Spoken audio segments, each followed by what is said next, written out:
What's going on, everybody? How's your Friday going? I think we're about set. Yep, I think we're ready. Here we go. So this is a makeup stream. I've tried to do this stream, oh man, I don't know, many times. It's a cursed stream, but we're going to do it. We are in the, well, we will be in the Rotate MD80. We're in Brussels. It's a beautiful sunny day in Belgium, and we're going to fly from Brussels to Vienna. I was going to do it on ATC with Iveo, but coverage is really, it's not very good. There's not a lot of people on. There's Brussels approach at the moment, and then Vienna approach and Vienna Tower, but I don't know. Let's just do it without. Let's just knock it out. So I've been getting the flow of this aircraft a little bit better, so I'll try to mention everything as I do it, but I've been working through the flows in the checklist a little bit faster. So battery on and locked. Position lights on. Seatbelt no smoking signs on. Emergency lights armed. All right, and then we can go on external power. We do have the cart out front. Get rid of the yoke momentarily. Turn these up. Like so. Hop down to the FMS.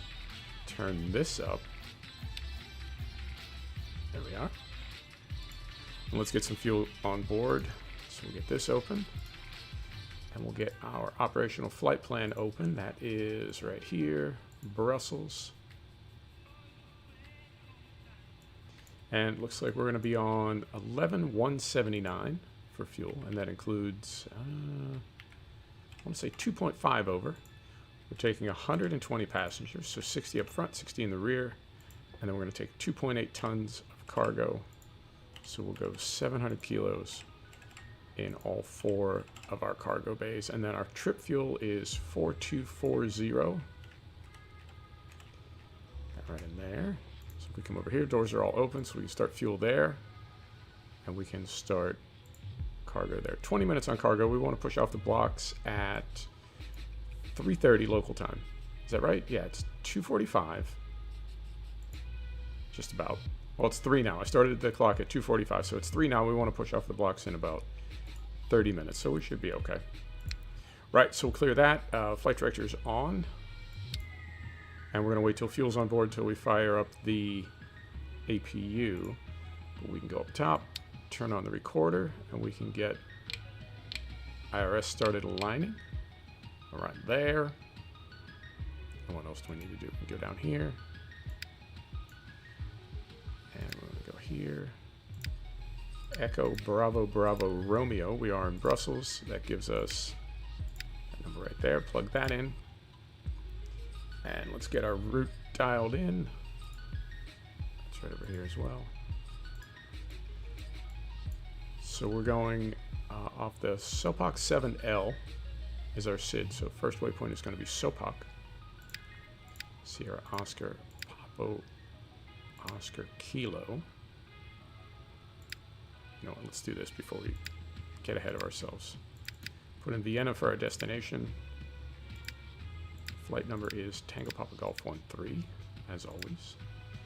Runway is going to be 19, like so. There we go. Sopak, and then Y863, Yankee 863 to Ropuv, Romeo, Oscar, Papa, Uniform, Victor. There we go. And then Lima 607, L607 to MGod, Oscar Delta,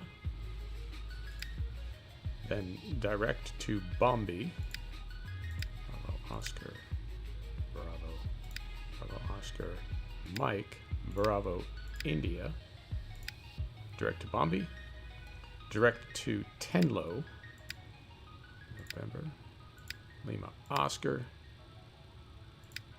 direct to Tenlo, then direct to Dexit, Delta Echo, X-Ray India Tango, direct to Dexit, and direct to Venom. November, Venom. Okay, and then after that will be our star. We'll plug that in momentarily. Activate that. Can't execute it yet because the IRS isn't aligned. Yep, IRS not aligned. But we can do some other things in the meantime. If we're going out on 19, we can come up here to airports. Echo Bravo Bravo Romeo. Like so. And we're going to be on 193 magnetic. Going out on 19. And I always forget this. I built a button box out of Stream Deck. This aircraft is, I love it, but it is quirky and problematic. A lot of people don't like it. First flew in 1980, I want to say. And it's got some older systems. It's difficult to manage. It's a busy cockpit, busy flight deck. So I built a button box for Stream Deck to simplify some of the stuff. The one that I have the biggest problem with is when I'm on ATC. So right over here, this is heading, right? So the fat part of it down here is your bank angle limiter. The skinny part is your actual heading.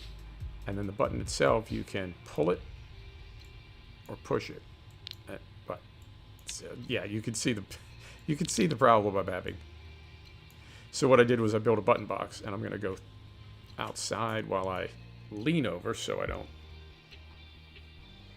bounce the camera all around with TrackIR. I built a button box. There we are. And with this, I can do this stuff a lot faster. So we want to be on 193. There we go. Back to the OFP. And we are going to be on 31,000. So we'll go here.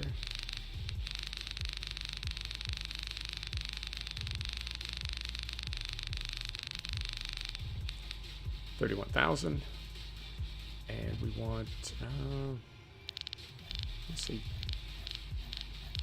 185, and then we'll bug up to 220. I don't think we have a whole lot of. We'll take a look at the SID before we dip out of here, but I'm so used to flying that Lamborghini 2 X-Ray out of Gatwick. That is an absolute nightmare, but this is a lot better, and we want to be back on heading home. There we go. All right. So IRS is aligned when the displays populate. That's our indication that that is ready to go. So we'll come down here, execute that. So that is good. And we know we're going out on, what did we say? Runway 19, the Sopak 7 Lima. So we'll go here, departure 19, and we want the 7 Lima. There we have it. And then our arrival is going to be ILS, runway 11. Oh, it's been a long week. And we're coming in on the Venom 2 Whiskey. Venom 2 Whiskey, and we want the, is it the near 4K? Yep. We'll step through this after we get, I guess we can do it now. Yeah, no reason we can't do it now. So go right here, spin this over to plan. All right. Legs, and we can zoom this in a little bit. Hang on. I'm zoomed in too close. There we are. So we come back down here carefully.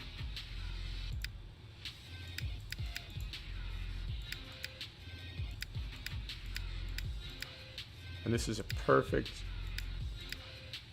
approach and arrival.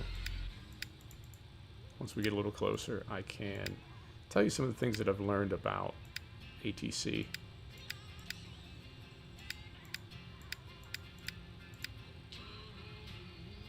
Beautiful. Alrighty. And we go back up top. Let's see how we're doing on fuel.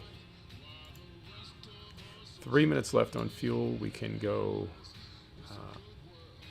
back up here I'm going to hop outside again because I need to look at my other monitor. Weather in Vienna right now.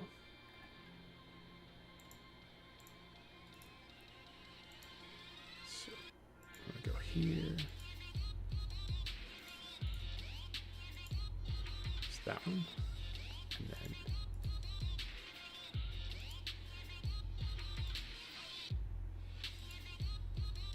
Venom 2 whiskey. Sorry, I'm plugging in a couple other things into Vienna. I use an app called Little Nav Map. I really, really like. iOS. Is it the ER4K?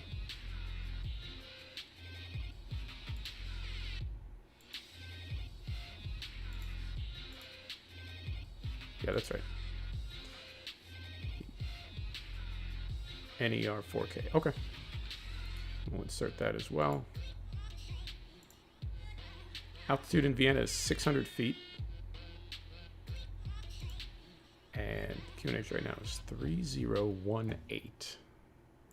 So we'll go back in here. Go top. Set this to 600 feet.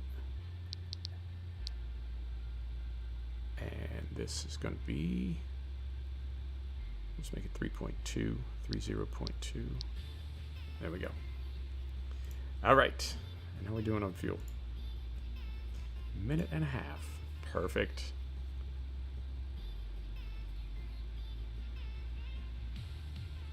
Oh, we got one more. 9.3 for our departure runway heading. Right. I'm trying to think, is there anything else we can do while we're waiting? Turn some lights up. Back up top.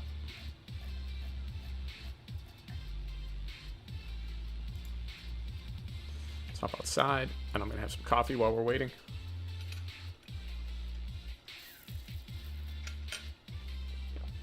Delicious.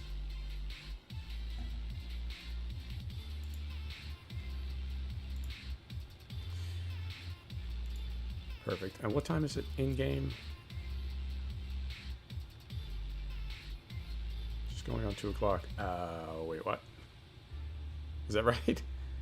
That says just going on 2 o'clock. I thought I had the in-game time set to 2:45 when I loaded this up, and that was about 1:45 my time, so it should be, in-game it should be about 3:15. All right, well, I don't know. I'm just going to leave it. Close enough.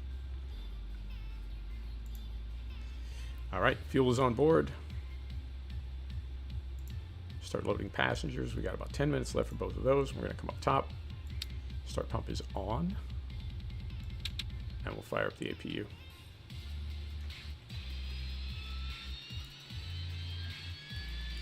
Ernie, what's happening?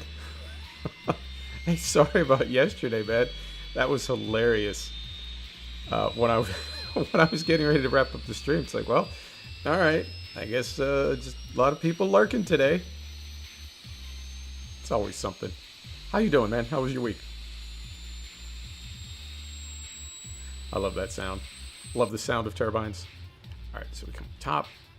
Yep, RPM is coming up. Get that turned on.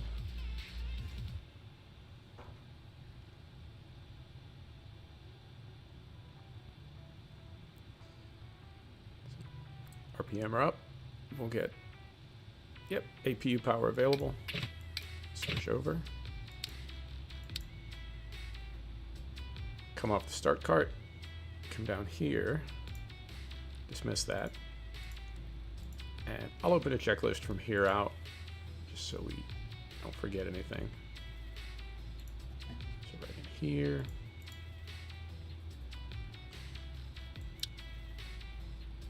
Right aft fuel pump on. All right, external power. And then we want to go high pressure bleed both on. There's those two. Galley power on. Windshield anti-ice and anti-fog as required. I'm going to turn them both on. It's 10 degrees outside. And it's going to be obviously cooler as we get up to altitude. So we'll turn that on now. IRS already on. Yaw damper on. Logo light, we leave that off, it's broad daylight. Radio rack cooling on. Cabin pressure and altimeter set, we already did that. Fuel use reset, that's right down here. That takeoff condition, 0 and 0. That is zeroed. Transponder, 2000 and standby mode.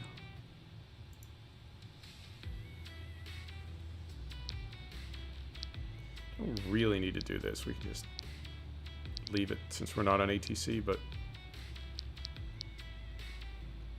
try to be a good fake pilot. Right, 2000 and standby mode. Yeah, it was, I don't know, man. I feel like everything with YouTube lately is just, you just gotta laugh out loud. What else can you do? I'm really trying to figure it out, but I feel like, I don't know, man. I feel like all signs are pointing to Twitch. I gotta get out of here, man. All right, and how long we got left? 6 minutes and 4 minutes. Perfect. You know, I don't know if I can bring it in, but Navigraph has added, they've added Enroute charts as well. So if we go here, right, and we go to Brussels, because this is linked to my Navigraph subscription, we can, what did we say we're going out on? The, so, it's not arrivals, it's departures. Departures, here we go. We're going out on the Soapbook 2K, is that right? I forgot already. Soapbook 7L. 7L.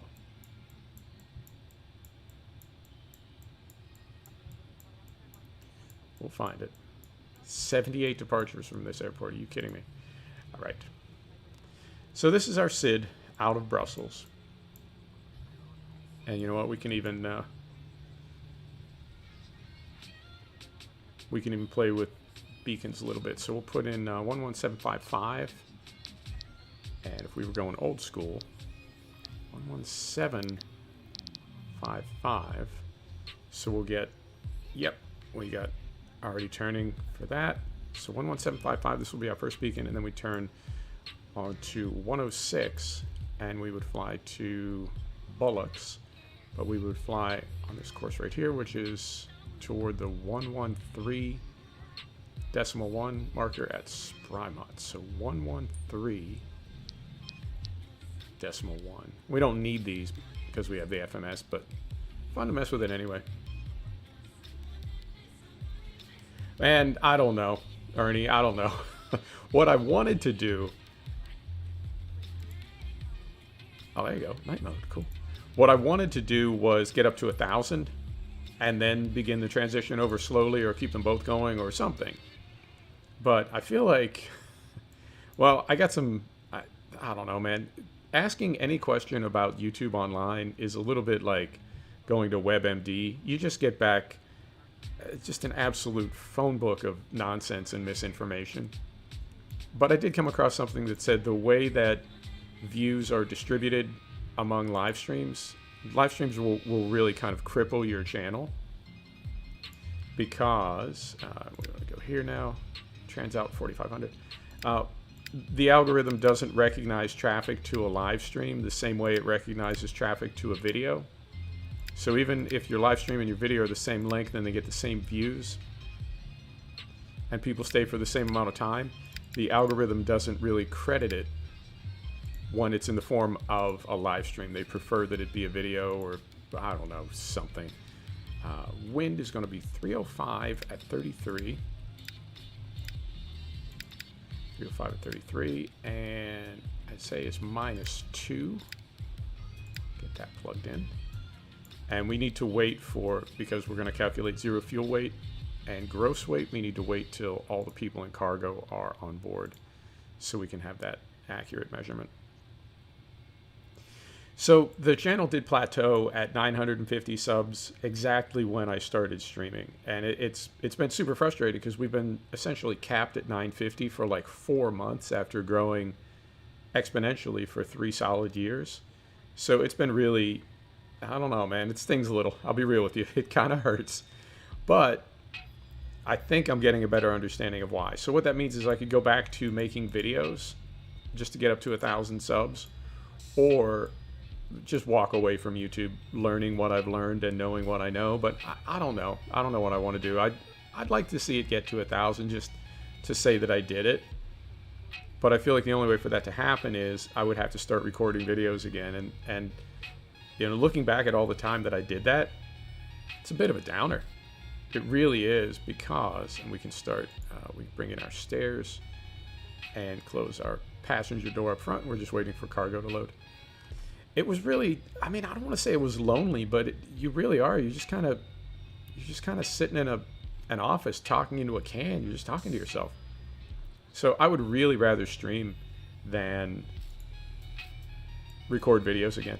I really would. So I don't know. I might stick around on YouTube until we're at 1,000. I might just dip and go to Twitch. Unknown at this point. Right, so this is a Jeppesen chart, and this is our departure out of Brussels. But there's also something called an Enroute chart. So these beacons right here, these radio beacons. So we're going to take off and make our turn, and then we're going to fly to this beacon. This is if we weren't on FMS, if we weren't on IRS, we would be using these beacons for instrument flight. So we make this turn, we fly to the next one, and there's just a series of these all the way across Europe, all across the world, really. And you just tune these radios, and it makes these needles right here point to the next one. You fly to the next one. Occasionally, if they're super far apart, you'll use the fact that once you pass it, the needle turns 180 degrees and points behind you, right? You can use it to orient yourself the same way. So if you're flying towards something, the needle's pointing forward, right? You just fly toward the tip of the needle. Once you pass it and the needle flips the other way, you just fly toward the tail. So you can use those to, it's like a breadcrumb trail. By connecting specific beacons with specific frequencies, you can fly in total darkness, fog, whatever. Because we have the FMS with everything configured already, we don't really need those. But I have been enjoying using the Enroute maps to sort of practice that. All right, cargo door is closed, and we are all loaded up. So we get on here now. There's our zero fuel weight. There's our fuel weight. We use that to, if I can reach it, zero our gross weight. There's that. Execute, and then we go to takeoff. We're going to say a flex temp of 39. And then, of course, I will have to remember these values right here, our V-speeds, these are not correct. These are based on flaps up, and we need to recalculate these for flaps 11, but we can't put flaps down until the engines are running and until we've pushed back. So we need to remember to set this up after we've pushed back. Right, so we'll get rid of this. Yeah, that's another possibility, I think, Ernie, is to start doing videos on YouTube and then streaming exclusively on Twitch. Right, so we're going to go back up top. APU bleed air on, like so. High pressure bleed 1 off. This is a busy aircraft. Pneumatic cross-feed valves, left and right. Down here on the pedestal. Both open. Doors are closed. Throttle is idle. Brake. Flat. Stabilizer. All right, and there's our warning because we moved the throttle. Galley power, we got to turn this back off. Galley power is off. All fuel pumps on. And we do have fuel in the center tank, so we'll run all 6 of them. High pressure bleed both off now. Go to the first officer station. Hydraulic pumps to low. And then our transfer pump and our auxiliary both on, and we are ready to push back. So we'll get, I don't know why this is always so loud. It's like I can't turn this volume down anywhere. So this might be a little bit loud. If it is, I do apologize. All right, and we will push back. I mean, that's the direction we always push back in, so I assume that's correct. Ground to cockpit. Blood on knowledge. Call me through the menu when you are ready. We are ready. Ground to cockpit. Tow is to driving up. All right, and while he's doing that, let's go back here. and get an airport map open and see what our taxi route is going to be to runway, what do we say, 19?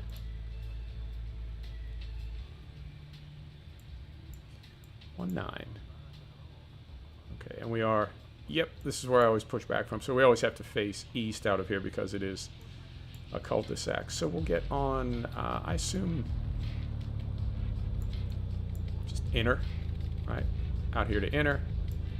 And then we would hold probably at the Echo 7. Yep. All right, so we'll get hooked up and we'll get on out of here.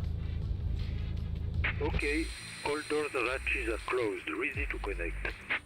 There's our guy. Man, I do love this sim.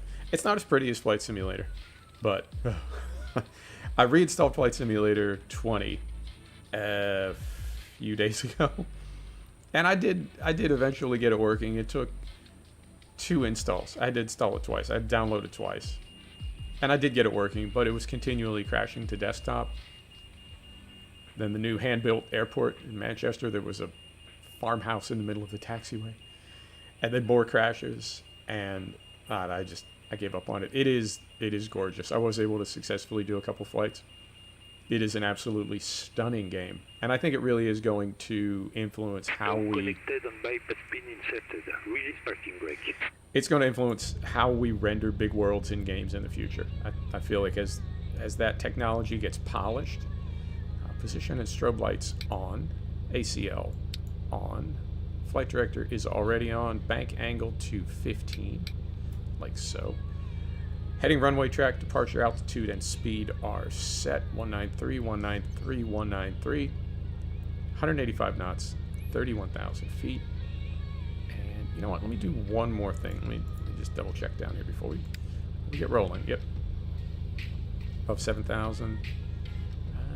Above 5,000, 9,300, 13,000, 17,900, 24,000, 27, 29, 30, 31. And then we'll descend down this long sort of, that's not right.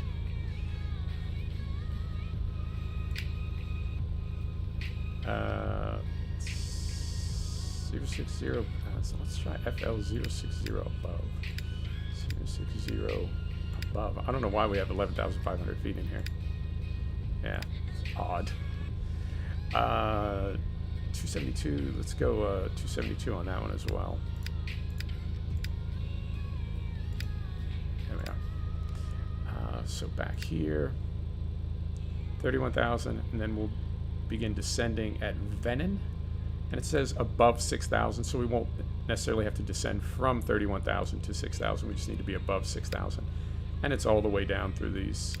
I feel like all the approaches into Vienna are the same way, but as we get closer, I'll show you how typically when I'm flying this on ATC, they will, so you fly a long box. I don't know if you can see my cursor right now, but you fly a long, kind of a long box. You fly a route, and then at the end of it, you turn 180 degrees and fly back to the runway for your approach. And what that allows is, as you're heading on the downwind leg of that box, at any point ATC can tell you to turn 180 degrees and just intercept the runway heading and land. So that's how they are able to kind of slot everything together. Right, so we're ready to push back. We want to release the brake. And then we're going to say starting pushback, and you may start engines. Ignition system A. Switch covers off. Starting number 2. Here we go. So yeah, I'm really learning a ton about ATC. I'm learning a ton about aviation, and I'm really, really enjoying it. It is, I don't know, it's just so much fun. Oh, you know what? I just realized one more thing. Oh, terrible sim pilot. Terrible sim pilot, I just realized. 29 or 9 or 4. Fortunately, probably wouldn't have killed us. 29 or 9 or 4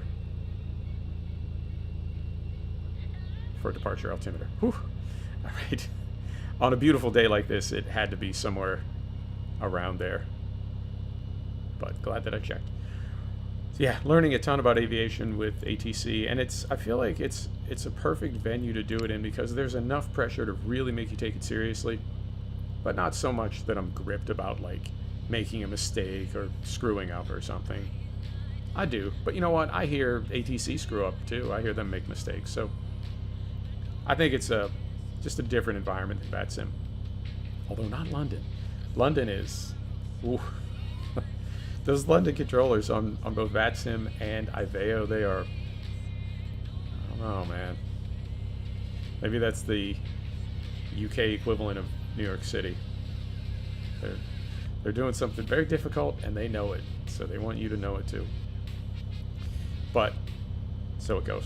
I do like flying that Gatwick to Glasgow route, but the departure, that 180-degree turn at the end of the runway, leaving Gatwick so you can accommodate the traffic at Heathrow, this aircraft does not like it. This plane really struggles with RNAV. And RNAV is, what's the best way to describe it? RNAV is like if you pictured a box, right? A two-dimensional box in the sky. Operation complete. Set parking brake. Set. Disconnecting tow. Standby. Picture a two-dimensional box in the sky, flat box, and you're going to fly just a square route around the inside of that box. What RNAV does is, instead of you flying all the way to the very corner of it and then making a 90-degree turn, what RNAV does is it looks at the whole box. It looks at your whole route, and it would essentially calculate either a box with rounded corners or a circle. You would fly a circle inside that box that is the same, like, width, would that be diameter, as the box, but you wouldn't fly 4 square turns.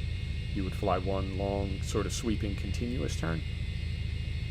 So one thing is, in real life, this aircraft was not great with RNAV because it was disconnected and bypass pin has been removed. sort of the beginning of that era. We'll see you next time on Have a Safe Flight. But then also, when a studio or a modder or developer, whoever, when they make a mod like this, when they make a payware add-on, they have to code all that. There we go. So we'll go ignition switch off, engine start both off, switch covers closed, APU bleed air off, APU power off, galley on, ice meter protect to captain, hydraulic pumps both high, so pneumatic crossfeed valves closed, right, high pressure bleed both auto, there, speed brake arm. Alright, I'm going to close this for a minute while we do this. This is one of the most tedious parts of this aircraft. Right, so when we go to our FMS, takeoff center of gravity is 6%. Okay, and we're on flaps 11. So now we come back here, and as far as I know, these are just little plastic dials with a cam on the end of it, and by moving these 2 dials, you move this little green indicator. It doesn't do anything. It just shows you where you want to send your long trim now. So right in here, you can barely see it, but this little tab right here that you see moving, that's the long trim. So you spin these 2 plastic dials right here. That gives you this value. The green indicator moves to that value, and then you actually trim the aircraft. This is why we had that crash leaving, where were we? Grand Cayman? Turks and Caicos? I don't know, somewhere. We were somewhere in the Caribbean flying to Miami, and I did not set this properly, and it just was not, I mean, even with the stick all the way back, the yoke all the way back, pitching up as hard as we could, we just could not keep from nosing over into the ocean. And I guess in real life, several planes have crashed on takeoff. Several MD80 have crashed on takeoff because they did not set this. So earlier, when we banged the throttle forward just to confirm that it was all the way back, we got that warning. So when we do it now, so we'll take brake off, right, throttle forward, and we do not get a warning. With the brake on, we do. And earlier when we did that, the other warnings that she gave us were slats and flaps and parking brake. Seatbelts on, no smoking on, nose light to dim. I did that. Weather is set. Transponder to above. If I can find it. There we go. Small trigger. And ignition switch both on. Turn landing lights on when we get to the airport. When we get to the runway. I'm telling you, man. Something's not okay. Something's not okay in my brain. Here we go. We'll just head out to inner, which is right out here, and then we'll head kind of northeast to the Echo 7 hold, which is most likely where they would send us anyway if we were on ATC.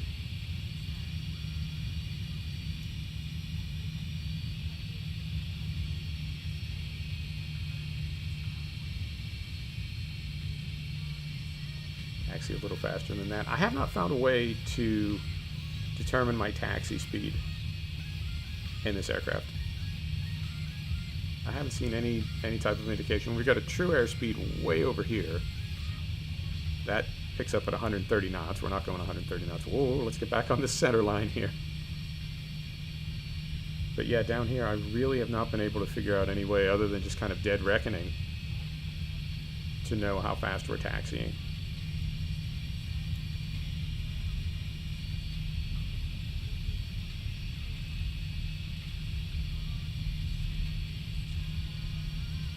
And it is an absolutely gorgeous day. It's been raining where I am for seriously like 10 days. I walked down to, there's a organic market, kind of health food market, health food store near my condo. I walked down a little while ago and there's several hotels between here and there.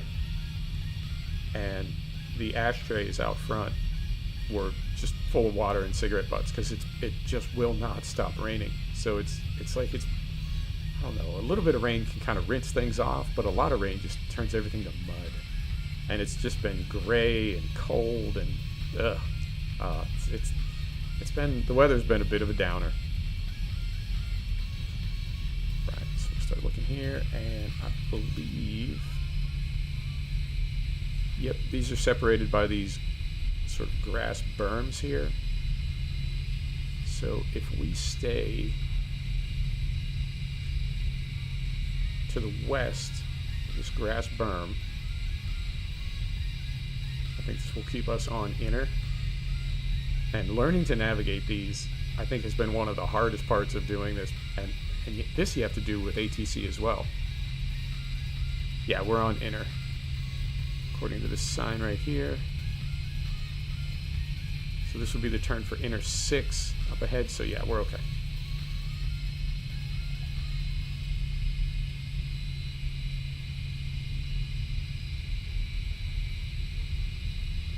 Yeah, it's, I do everything I can, man. I try to work out. I try to get out in the sun when there is any. I've been taking vitamin D. It's no joke, man. That stuff sneaks up on you. And with everything else that's been going on in the world, I feel like we're all a little fragile. You know, I'm not ashamed to say it. I think we're all a little on edge. You know, the past year or so. It's been. I know it's not like pioneer days or anything, but you know what I mean? We've been feeling it. All right, so I don't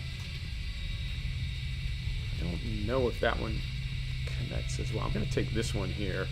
Try to stay on these lines and not just like dip across the middle there.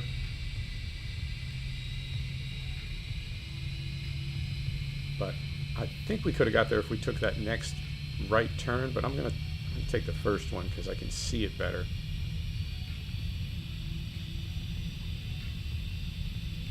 And this will be, I don't know if the Echo 7 and the Bravo 1 are the same hold. Yeah, I think the Bravo 1 is the first one. That's this one right here, and then the Echo 7 is the one beyond it. Let's zoom in a little bit here. Nope, zoomed in as far as we can. Yeah, this is the Bravo 1. And then to the right here for runway 19 is the Echo 7. I really do want to do a stream with ATC, but I want to do one that's proper ATC. And it was really kind of sporadic and patchy this evening, so figured I'd skip it, but it's a lot of fun. It really, really is. Right, so here's the Echo 7. So we'll get stopped here. And just confirm. Landing lights on. Tow power. Flaps. Ignition. Start the timer. There's timer. Line up and wait here.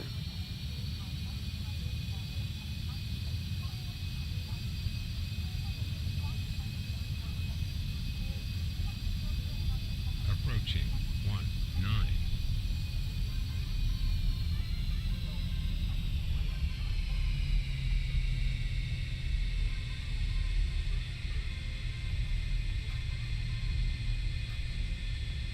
On runway 19. On runway 19. There you have it. All right. We are on, let's get on total flex. Take off power. We're going to go 40% on the throttles. Engines are stable.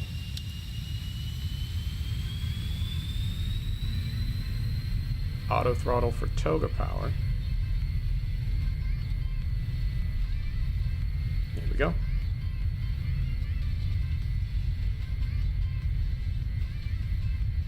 $80 knots.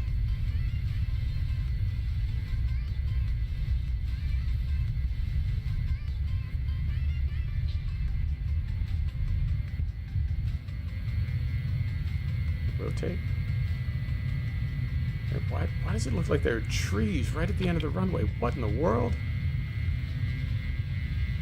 All right. So, LNAV. EBBR to climb. Arm autopilot. We'll wait till we get to 1,000 feet. Flaps 2. Making our turn. There's 1,000 feet. VNAV. And we can start buttoning up after takeoff. So lights off. Disarm the speed brake. Disarm the auto brake.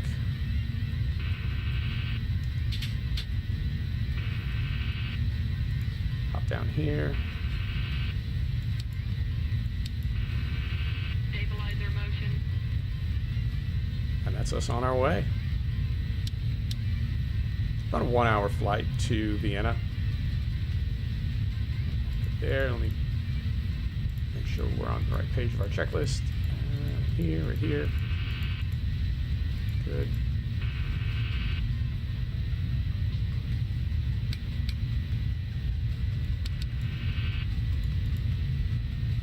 Standard. Do that at 4,500 feet. Beautiful. And we got to do a flyby.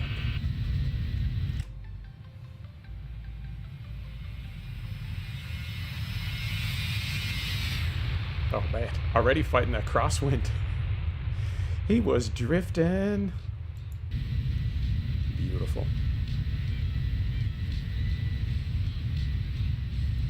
Man, light on passengers, light on fuel, light on cargo. We are just climbing 3,000 feet per minute. No problem. All right, there's 4,500. So we'll go to standard altimeter. That's it. Climb checklist complete. And I do love flight sims. I'm capped at 45, just so there's not quite such a drop off when I'm in a big airport. But I can hit 60 in the rotate, and in the Zebo 40 or 50. But I did cap at 45 just so I wouldn't have any like ups and downs. You know, I mean, I still see like it can go as low as like 30 if I'm at Heathrow or De Gaulle or something. But for the most part, we're right around 40 to 45 with the cap. Welcome to the stream, by the way.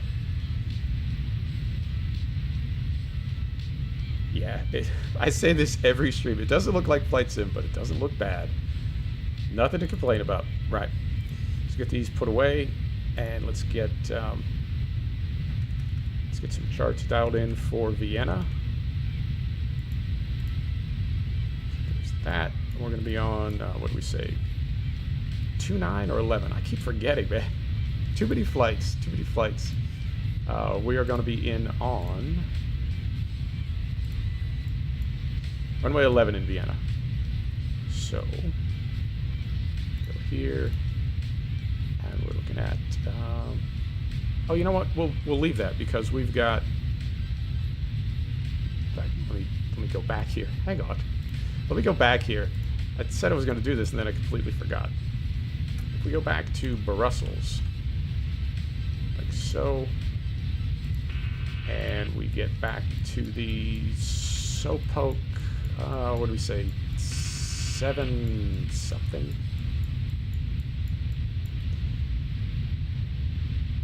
Sopoke 7 Lima, right? So we made our first turn at Holdenberg, which was 117.55. That's behind us now. But this Fremont is out in front of us now at 113.1. 113.1. So if we look down here, this fat arrow represents that one, and it's 33 miles away. We're flying directly toward it, and we're not going to fly all the way to it. We're just going to fly to the bullocks and then make our turn there for Sopoke. But these nav aids, these ILS nav aids, it's something that I want to learn. I don't want to be overly reliant on the FMS or the GPS. I do want to learn how to use these.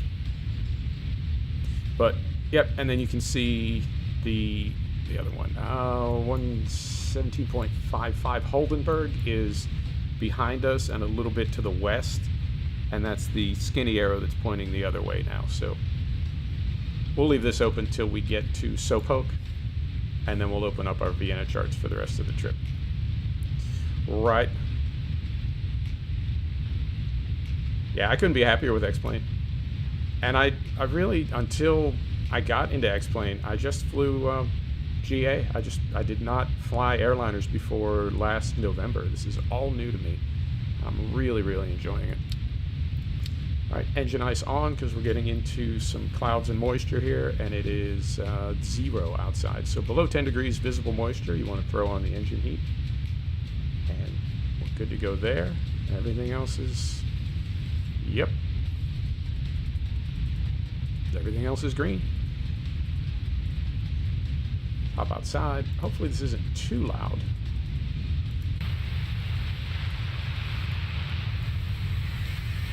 Hop out here so I can have some coffee without bouncing the camera around.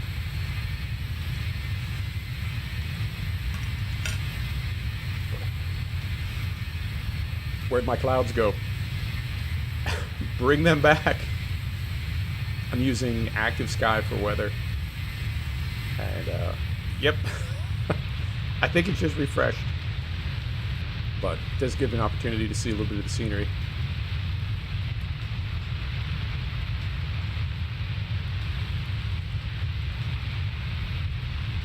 Man, I don't know when Flight Simulator is going to be done. I hope it's done at all. I hope it's done someday. But it still seems to be... I think they're still cooking it. They're still baking that bread. But it'll get there. Right, so we're making our turn at Bullocks now for Sopoke. Right. And I know, well, I have an app called Navigraph makes it. It's called something, but it does allow you to view Enroute charts as you're flying. I just don't know if you'd be able to see it. I hope at some point they bring it into Avatab, because what you can do is essentially link together these nav aids so that you always have one down here. You're always flying toward one, or relatively toward one. There are situations where instead of flying exactly toward it, you fly a little bit to the left or right of it.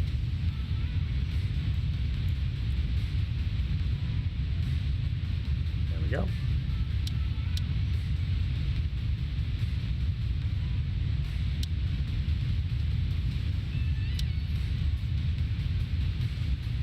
So we can close out of these now, and we will get Vienna open. So we go here. Oscar Whiskey Whiskey. We're going to be landing on, I forgot already, runway 11. Is it? Is it though? It is runway 11. Runway 11, and we're going to be on 110.3. 10.3 and 111.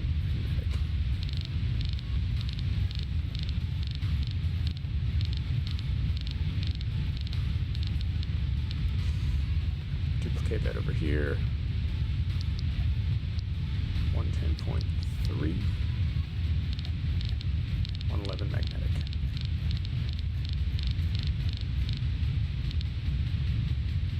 We'll leave the heading alone for now because we'll probably use that to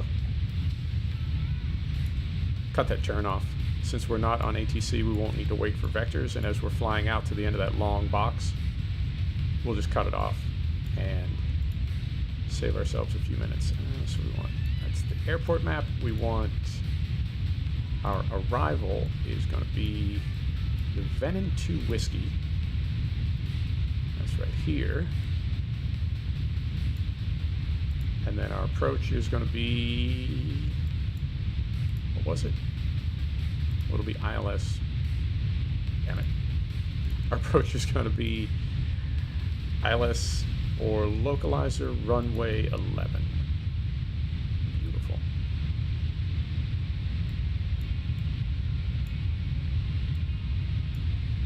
All right, let's settle in. And if we go, let's see, what's up there? Haven't quite got to cruise yet, but the other thing we can do is go down here. We go to progress. We're going to land in Vienna at 3:42. So about 50 minutes from now. I wanted to leave. Is that right? I think I lost an hour somewhere. Oh, you know why? I think it may be that we're on, it's not just the time zones, but I think daylight savings, summertime, I don't know, something else. I feel like I lost an hour somewhere. I wanted to take off about 3:30 and arrive just about sunset, 4:30, 5 o'clock. But I feel like we're a little bit earlier than that, which is fine. I like all games at night, all sims at night. They just look prettier, more mysterious, maybe. But nothing wrong with flying in daylight as well. It certainly gives you a lot more to see. I did see, when I was flipping through my wish list, I did see that Iberia is no longer listed as coming soon. It's gone back to TBA. And I don't know if that means they've had to push it back, or if that's just SCS being a cool company. If it's not coming soon, they're going to take it off the coming soon list. I feel like Steam is sort of cracking down on that a little bit. I know there were titles that were like on the coming soon list for a year and a half, and it's, you know, that's not cool. Because what you're doing is taking advantage of the system and having your game placed like higher up, and right, people are getting notifications for it, and it ain't coming soon. Dead Stick it's been coming soon for like 2 years. So I don't know if Steam is cracking down on that, and that's why they bumped it back to TBA, or if that's just SCS being an awesome company, but it no longer says coming soon. So I would think it would be within the next few weeks. As soon as 1.40 is ready for full retail, we'd be good to go. But could be a little longer, I suppose. And I don't know if Wyoming is going to be alongside Iberia, or if they're going to be separate, like Colorado was. Colorado was by itself, was it not? Yeah, because they did, for the past several scenic DLCs or scenery DLCs, they did 2 at once. One for ETS, one for ATS. But I feel like the last one for ATS, there was no corresponding ETS scenery pack. So maybe they'll do the same thing, but in reverse, and just have Iberia, no Wyoming? I don't know. We'll see. And starting to get some, I saw the teaser trailer for MotoGP 20. Any day now we should see the teaser for F1 2021. And then all those franchise titles will drop. I don't know, man. I might skip a few of them this year. I typically get them, I pre-order them or I buy them the day they come out, but I feel like I'm starting to move away from that finally. All right, we're all good up top. We're all good up top. Yeah, and I'm trying to think of anything else. Yeah, that's it. I've been watching some videos about Zusi, been watching some streams on Zusi. I have not found, I'm going to keep looking, but I have not found like a fully translated book for it or some type of like add-in, plug-in, mod, something that would allow the game to not be 100% German. I mean, it's a lovely language. And I know it is definitely like the international language of engineering, but I can find the airport and the bar. That's about all I can do in German. And hearing some of these like sort of complicated technical terms, it's a bit much. I think in time I could figure it out, but if I could find a translated version of that game, I think it would make it a lot easier. But I do want to get Zusi going.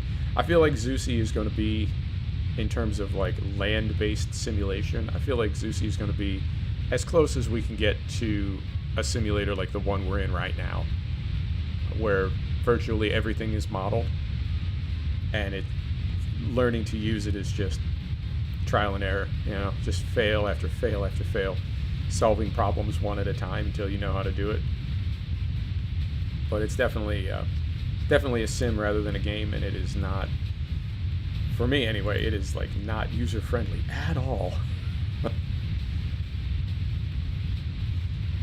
Yeah, I agree with you, Ernie. It's, you know, I get that shiny nickel syndrome, and they know how to advertise, and they know how to mention that, you know, it's got this, it's got that, you know, completely different, never been seen before, that sort of thing, and I just sort of fall for it, you know. I think Milestone is as guilty of that as any developer. When they were talking about their like deep learning neural AI, wait, what? it's the same AI it's always been with deep learning. What's that mean? It's just marketing terms. But if you throw enough of those on a new title, I think it, you know, suddenly I'm like gnawing on my cuticle, like, well, maybe I should get that. I mean, it seems like it's going to be really different. You buy it and it's not. I'm still really kind of taken with titles like iRacing, like X-Plane that we're in right now, the truck sims. You know, they're years and years old, but they just work.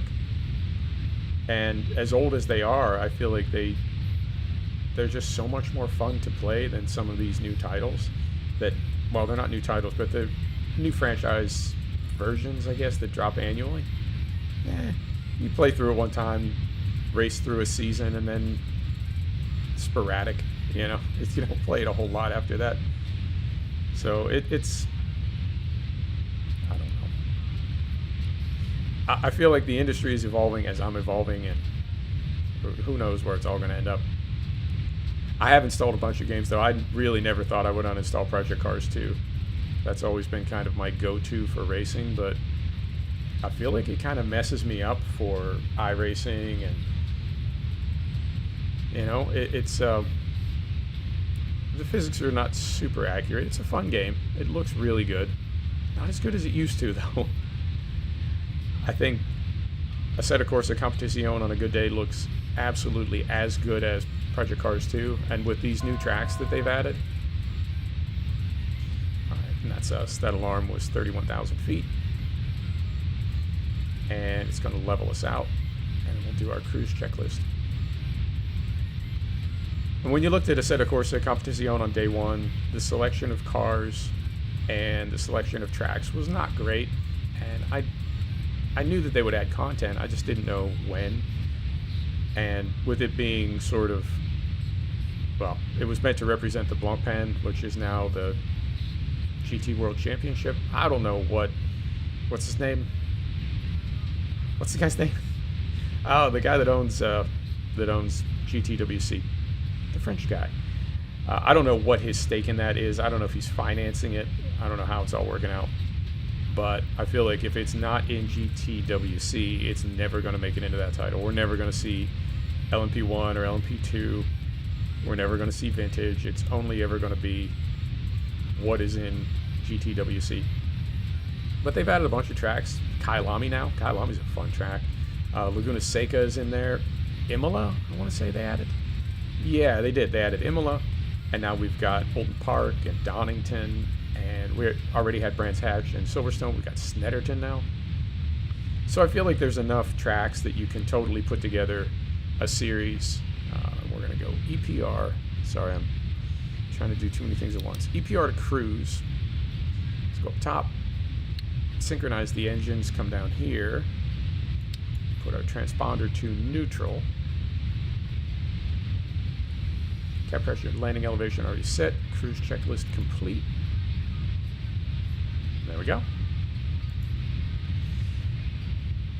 So yeah, I mean, it doesn't compare exactly straight across because Assetto Corsa Competizione doesn't have any of the vintage racing that Project Cars 2 has, and it doesn't have nearly as many tracks. But for what I was racing in Project Cars 2, it's essentially the same. I was doing a lot of GT3 racing in PC2, and what I really liked was the night and the rain, and Assetto Corsa Competizione has that, looks just as good, but the physics is significantly better. So I went ahead and uninstalled it. I think it was 65 gig I freed up on my hard drives. So that's just the way it's got to be. Got to keep moving forward. It does feel weird though to do that because some of these games, I mean, I know there's going to come a time when I don't play ATS or ETS anymore and I uninstall it. Could be years from now. But whether there's something that comes after, you know, ETS3 or International Trucker, whatever it's called, if SCS makes a follow-on title to that, sequel title to that, then, you know, we'll move on. But even if they don't, even if nobody makes another truck sim for us to play, at some point that'll just be, it just won't work anymore. You know, it'll just be an old game that really doesn't compare to new content. So it's, when I was really into mountain biking, like really into mountain biking, I went through a series of several, there's no other way to say this, several $5,000 bikes. And I remember when I was getting ready to trade the first one for a credit on the next one that I was buying, and I was really kind of, I don't know, I was getting some feels about it, thinking of all the trips that I had taken on it and all the rides and all the places that we've been together. And a friend of mine said, it's just a piece of metal, man. It's just a piece of metal. Do this long enough and you will have owned dozens of them. It doesn't mean anything. It's just metal. You keep the memories even after you trade the bike. And I feel like games are the same way. There is a temptation, I think, on my part to feel like, you know, this particular title like has a unique significance or something, and it doesn't necessarily have any significance. It's just how I feel about it. All right, and this, you can barely see it, but if we look on the ND here, these little waypoints up top that are getting very close together, it seems like all the approaches into Vienna have the same sort of box pattern where they fly you out on a long downwind leg and then you turn 180 degrees for an upwind landing. And the thing about that, like I was saying earlier, is you can, ATC can cut that off at any time and just have you take that 180 early as they slot you in with other arriving traffic. So we'll use heading select, and we'll do that ourselves manually just to sort of replicate the process of what ATC would do.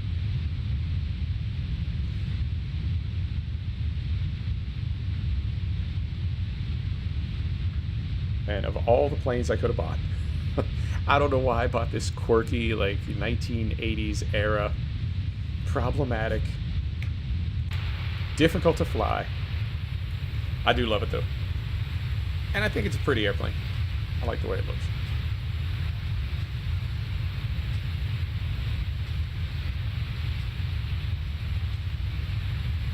All right, I have to check some texts. Bad streamer, bad pilot. Yeah, exactly, Ernie. It's I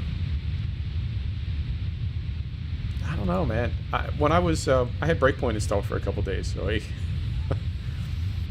and that I forgot that game was considered to be the worst game of 2019. It's pretty bad. But I was in Erewhon, which is that big hub, right? And it's like the White House in Division 2. It's like the post office in Division 1. The only problem is in the Division games, you and a team of other agents are trying to take back New York. You're trying to take back DC. The whole premise of Breakpoint is you're all by yourself. And then you end up with, you know what I'm saying?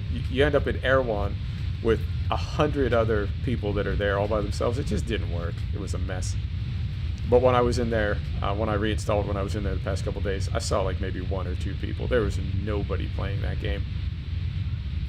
So if you're looking for any kind of like a social experience, you're not going to get it there.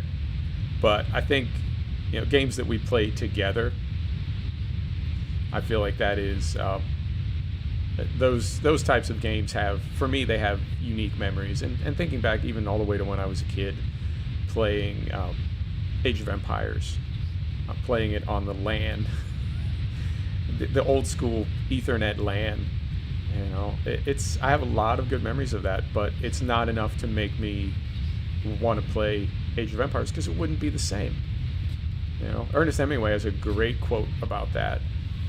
He talks about places that were good and places that were not so good, places that were good to write and places that were not so good to write. And then he says, but maybe it wasn't the places. Maybe it was us and how good we were when we were in them. And I don't think it's necessarily the title itself or the LAN or the house or anything else. I think it's who we are and who our friends are when we're doing those things. And when you talk about games getting you through a hard time, I think it could be whatever it was that got you through that hard time. You're going to have kind of a special place for it that you keep. But it doesn't matter what it is. Could be a cable channel, could be a pub, but whatever it is, it's always going to mean something to you, even when you move on. So yeah, I mean, when I got back into gaming, things were not so great in my life, and it was it occupied my mind in ways that Netflix could not, and that was what I really needed at that time. I needed to focus on something other than what I was focusing on. And gaming was perfect for that. So, yeah. Evolution, man. Gotta keep moving forward. What else can you do? And we'll keep an eye on our center tank here. We're down to about 400 kilos. So as soon as that center tank is empty, we'll turn the pumps off. And then not too long after that, we'll be at top of descent. Make our way down into Vienna.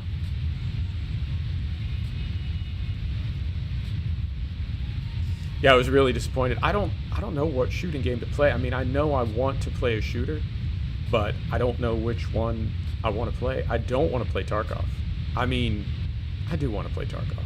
I really, really want to play Tarkov, but I can't do it. It's not good for me.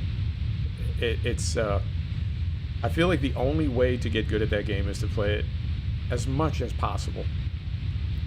Like 7 or 8 hours a day, 5 or 6 hours a day, a lot. You gotta play that game. And I wasn't very good at it, or at least I wasn't good enough at it. And that's the thing about Tarkov, is the people that you're playing with and the people that you're playing against, they have been playing it 10 hours a day for the past 4 years, 5 years now. You just, unless you're a savant, you just can't be that good. And so they kill you, and they take your loot, and there's nothing you can do. So it's not like playing it 7 or 8 hours a day makes you good enough that suddenly you're competitive. It's just more opportunities to be frustrated. Yeah. It's more opportunities to be frustrated and lose all your loot. And I lost my squad. I mean, I don't know, like, if I made contact with them. The only connection we ever had is we played Tarkov together. And when I stopped playing, we kind of lost touch. So I don't know that, like if I were to connect with them again, I don't know how that would be. You know what I mean? It might be a little awkward. Let me check the wind very carefully here without throwing the camera around. I'm going to look over my other monitor. And wind right now is variable at 1 knot, so we don't need to put anything in. But that would be right in here. You can put in the specific headwind for runway 11, and it would adjust your VREF. But for now, we just need to know we're going to be on flaps 28, so we'll be at 133 knots.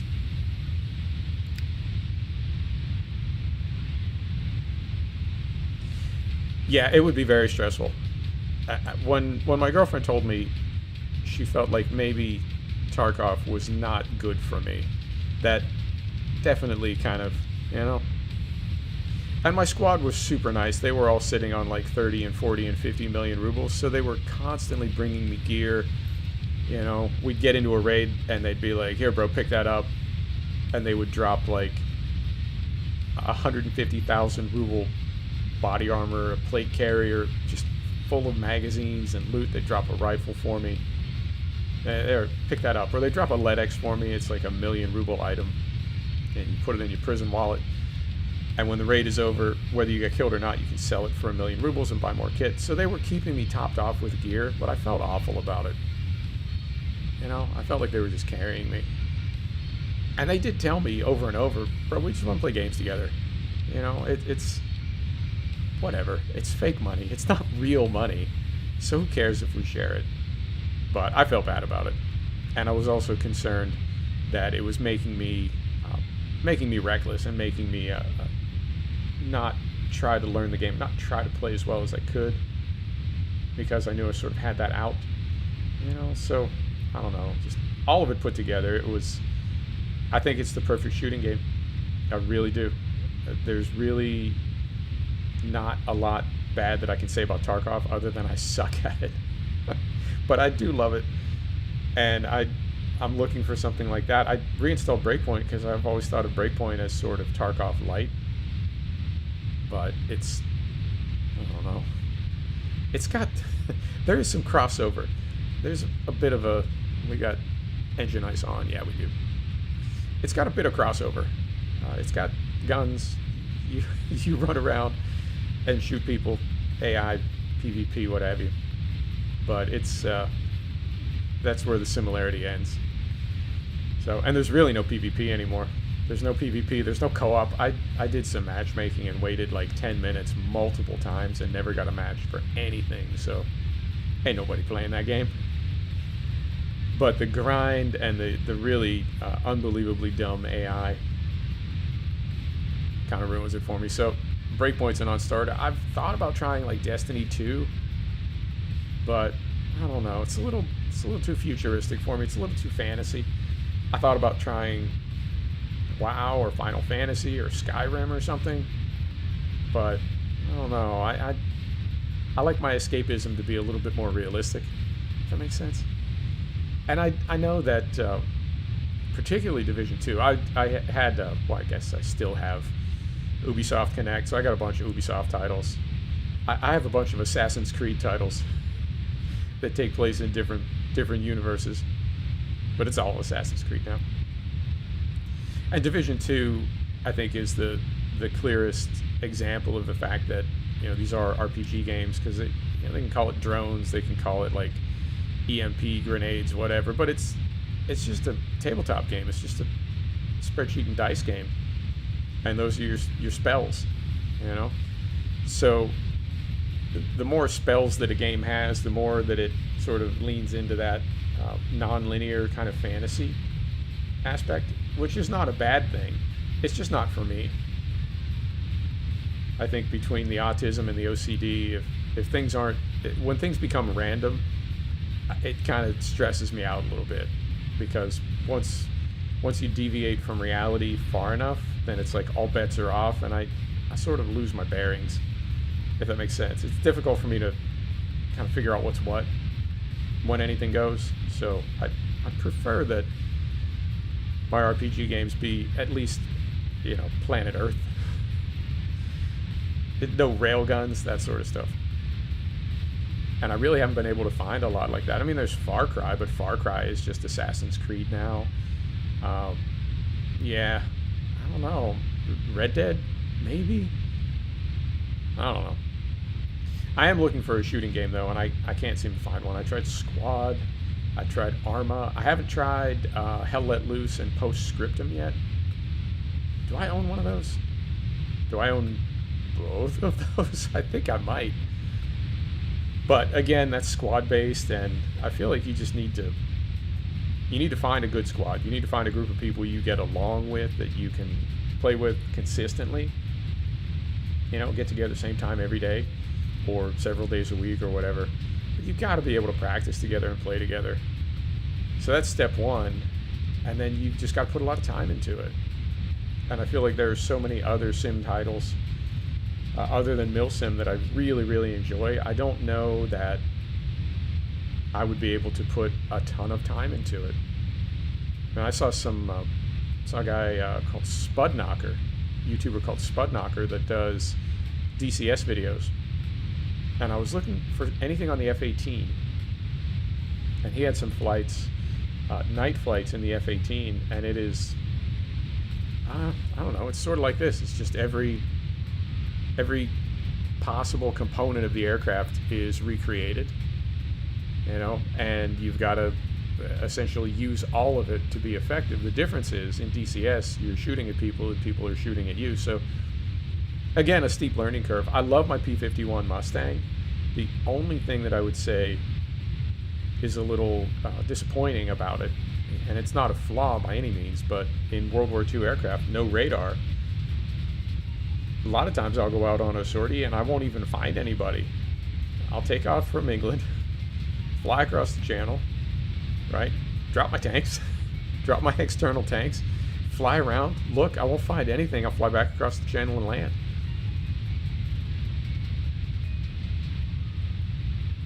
Yeah, and that's the kind of friends that you have when you're a kid, and I feel like the more as I get older and as my friends have families of their own and start businesses and like go through divorces and stuff, you have less and less time for your squad.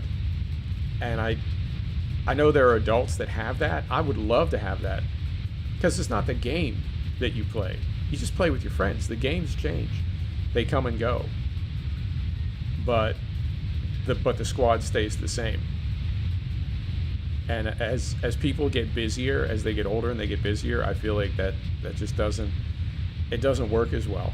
I mean, I know people that get together once a year to play golf, and it's not that it's difficult, because that it's booked, you know, a year in advance, but right up until the moment that they go to the airport to get on the plane to fly to Pebble Beach and play golf, they haven't really seen or interacted with those people other than, you know, text or Facebook or something, because everybody's just busy, you know. So the idea of setting aside an hour or two of your day, either every day or a few days a week or whatever, you know, if you've got a wife, 2 kids, and a business, the idea of doing that it's not happening, man. We're all just too busy. So yeah, more than the titles themselves, I would really love to have just a group of people that I could play with consistently.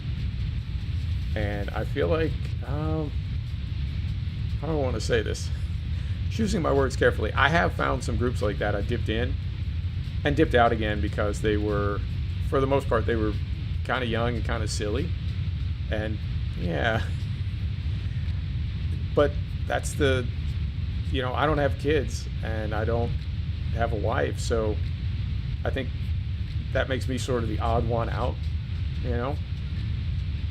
So those groups of players that I have found, you know, I think the reason they are still a group is because they haven't really moved on to those things yet, and when they do, they will leave that group, but they just haven't yet, and that's why they're a little bit young and a little bit silly.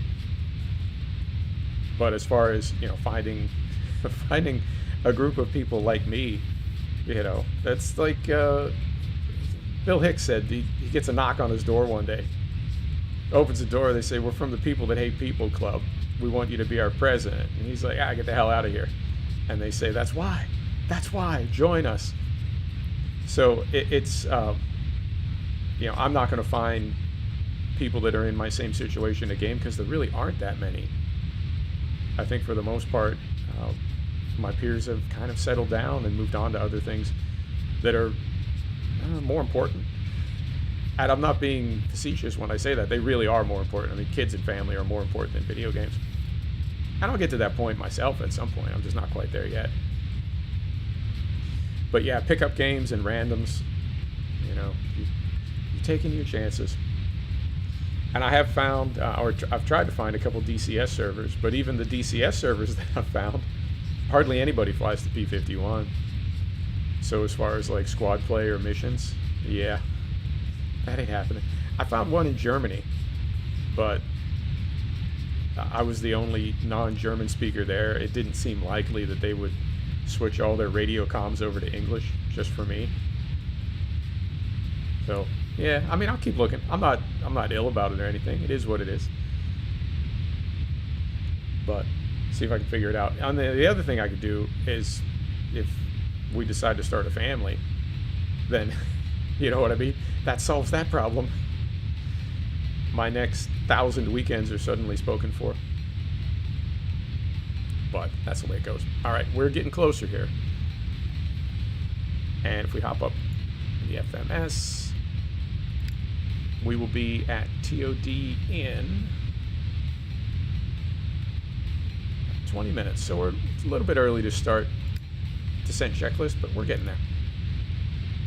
And we are, center fuel tank.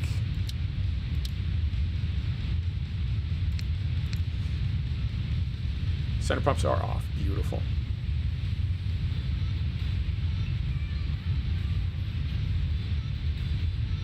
Oh, that's a nice cloud effect. I don't know how well that's coming through in YouTube, but oh, that is lovely. All right. I'm running, so I've got Active Sky for my weather injector, and then I'm running Xvision for my graphics tweaks and shaders tweaks and reshade and everything. I got no complaints about that. Damn. Yeah, those little feathery clouds slipping by. That's a nice effect. Well done. And no crashes either. Knock wood. We'll see. We'll see if that holds up all the way to Vienna. I pulled a lot of mods and plugins out. I wasn't running a ton, but I pulled a bunch of them out. I want the game to be as simple and as reliable as possible. I don't like game crashes. I don't like my FPS bouncing all over. So I had to give up a few things, but you know what? It's not bad. I would rather master this one aircraft than have a half dozen that I'm sort of hacking at. Yep. Glad I got this one. I do like the 757, the Flight Factor 757, and the 767. But I don't know. They're not quite the same. If Boeing is in the middle in terms of systems and assists and sort of flight deck management tools, I would say Airbus is off to the one side where the aircraft essentially flies itself, and then this MD80 that we're in, and Rotate is supposed to make an MD11. They're apparently making pretty good progress on that. But it's like there's a 727 with the third station. So right now this aircraft is designed for a crew of 2. Does not have the engineer station in the back. The 727 does have that, and it's like the Colomita Concorde. You've got to like hop back and forth between all 3 stations. Primarily you're in the captain's chair, but you've also got to hop back to the flight engineer's chair and monitor the engines and handle the navigation and do all kinds of stuff back there. So I would say these 70s and 80s vintage aircraft are, I mean, I know the 737 is 60s vintage, but it's been updated, you know, to the NG and the MAX, so that is essentially a contemporary aircraft. But this is more or less as it was in 1980 when it first flew. It's not terribly modernized. 727 isn't modernized at all. And I think the MD11 will be the same way. So they're more challenging to fly, but I find them to be more fun to fly. And the 757 and the 767, they're probably somewhere in the middle. I have 2 Airbus. I got a couple Tolas, and they are just, they're so boring to fly. They really are. They do everything.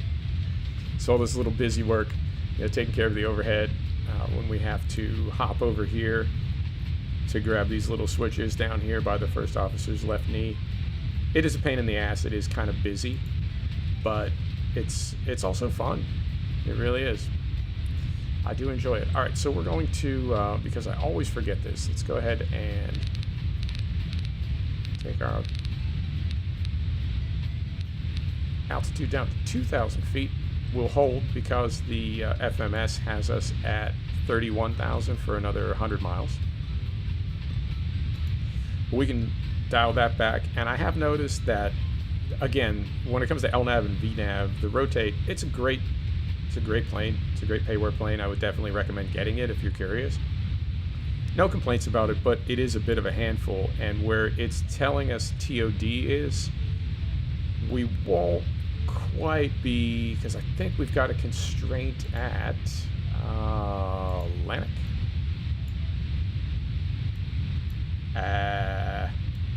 No, Atlantic is going into Glasgow. Yep, we've got, well, we need 6,000 and above all the way down this row of waypoints right here. See if we can find a good altitude constraint. Of course, I'm not really finding one. But if we start TOD when it tells us to start TOD, we won't necessarily be at our target altitude when we want to be there. So we want, let me see. Yeah, these are all above. This, I guess, is our first hard altitude here. Foxtrot 1-1, we want to be at 5,000. If we descend when the FMS wants us to descend, we'll be a little bit high here. And then I always end up, anytime I've got that, they call it energy management problems. If you're too high, there's really no way to get down and stay on profile, because if you begin descending more aggressively, now you're going too fast, and you got to be, 250 below 100. So if you're already at 250, you can't descend faster because you'll go too fast. You'll exceed the maximum speed below 10,000 feet. So there's really not a lot you can do if you're that far off profile. Got to go around. And because I hate to do that with ATC, I've just been requesting permission to begin my descent a little bit earlier.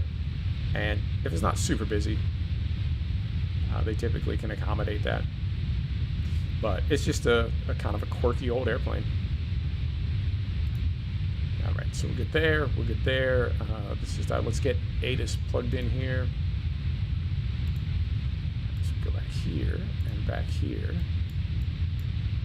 Arrival ATIS is going to be 122.955. That goes right there. And I'm right on the verge of pulling the trigger on, it would essentially be a separate flight rig. I think I'm going to stick with my flight stick that I have now. I don't think I'm going to go with a yoke, but I would want to back that up with a Virpil throttle, or possibly a Virpil throttle and a Virpil flight stick. And they have these amazing mounts that come down. They're desk mounts, but they come down low. So when you're sitting in an office chair, you mount these two on your desk, and it brings the flight stick and throttle down to essentially like the height of your thigh, but they're out to the left and right of the arms of your chair. So when you slide your chair up under your desk and just reach down with your hands where you would in a cockpit for the throttle and flight stick, they're right there. So I thought about doing that, and if I do that, I want to get a couple button boxes, and I would also love to get a radio panel, because I did build the button box in Stream Deck specifically for this aircraft, but I would prefer actual like analog button boxes. Do I need to sneeze? feel like I need to sneeze. I'd like to get analog button boxes as well. And both the Virtual throttle and the Virtual flight stick have a ton of buttons on the bases. But then you can get Virtual button boxes, and so everything matches, and like all the threaded holes line up on those stands, right? Those mounts that come down off the desk. Each of them is going to have either at the bottom of it on a platform, it's going to have either a throttle or a flight stick, and then above it, mounted vertically, you can have a button box. Yeah, check out Virpil, VIRPIL. It's a really cool system, and the only problem is now that my desk, I can't work on my desk anymore. My desk is absolutely crammed from side to side and front to back with game peripherals, toys, basically. So if I want to do any real work, I need to like sit on the sofa and put my laptop on the coffee table. I've got no room to work on my desk. So I think what I need to do is build a dedicated flight rig and a race rig, just the desk. I mean, it doesn't have to be the chair and everything yet, but just a desk from the office store with my wheel on it, and then with throttle and flight stick mounted with the pedals underneath. And I'm using my Thrustmaster driving pedals because my clutch it's just got the analog spring on it. You can get clutch with like a cam spring in it, so you get that sort of clutch action where it's initially you feel a lot of resistance, and then as you push it sort of rolls over and opens up. It's meant to kind of replicate the throw-out bearing. I've just got a linear spring on mine. Feels exactly the same as the throttle. So what I did was configured my clutch and my throttle to be my left and right brakes for aircraft. So yeah, it works great. Oh man, we are. I think I'm gonna hang on. We gotta turn these on. Pneumatic crossfeed open, and then we can go up here and turn on some wing anti-ice, because we are just blowing through these clouds at 23 below zero. I do not want to start icing. So I've got a nice little cocoon right now, all right? But I would like to have this on a desk, you know, somewhere sort of off to the side, and then my work desk is still, right, like I can actually put things on it. But I don't know. I'm still a ways out from having one race rig, one flight rig, one everything else rig, and then my work desk. I'm not quite there yet. That's gonna take a minute. All right. So this is Dexit, and then our descent begins after we go through this long string of waypoints. Whiskey Whiskey 190, 191, 192, and then looks like Mazer, Tempta, and then Ne'er-Do is the last one. And we need to be above 6,000 for all of these, and that will be no problem.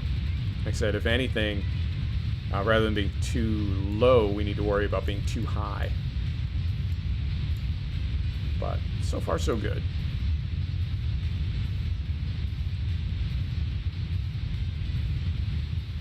And hopefully we get a little bit of visibility when we come down below these clouds, so we can see Vienna and see the airport. It's always nice. I love flying at night, but gotta recognize it does make for a better stream and a better video if we do this during the day. Although that Spudknocker guy, that F-18 video, most of it was at night, and it's just black essentially except for the green instruments in the cockpit. And then they do nighttime tanker hookup and refueling over the Gulf. Unbelievable, because it's DCS is legit, so it's just night vision, and there's some little marker lights on the basket, and they're flying up under the tanker in total darkness with NV rigs on and hooking up to refuel. I love DCS, but it is intimidating. I think I'm going to need to get a jet. I've never shot anything down in DCS, ever. I've hit ground targets in the Mustang, but I have never engaged in a dogfight and shot anybody down. I've been shot down many, many times. It's better with TrackIR, but still not there yet.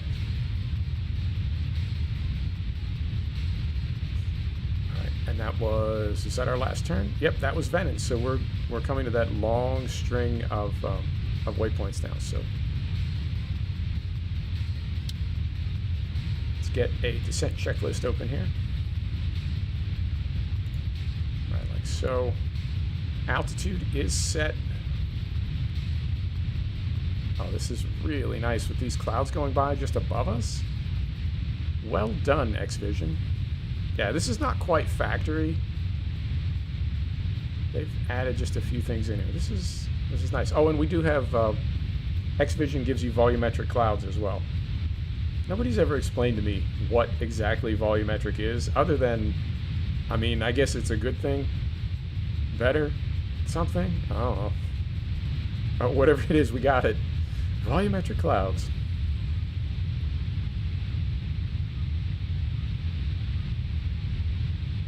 Yeah, it doesn't look as pretty as Flight Simulator 20, but it does run. That's one advantage that it has.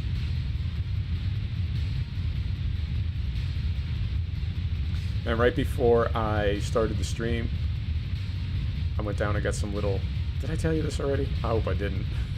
I know I told somebody. I don't know if I told you. I really do think I bumped my head.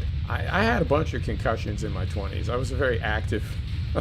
very active and outdoorsy person. A lot of mountain biking, a lot of skiing, a lot of mountaineering, a lot of concussions.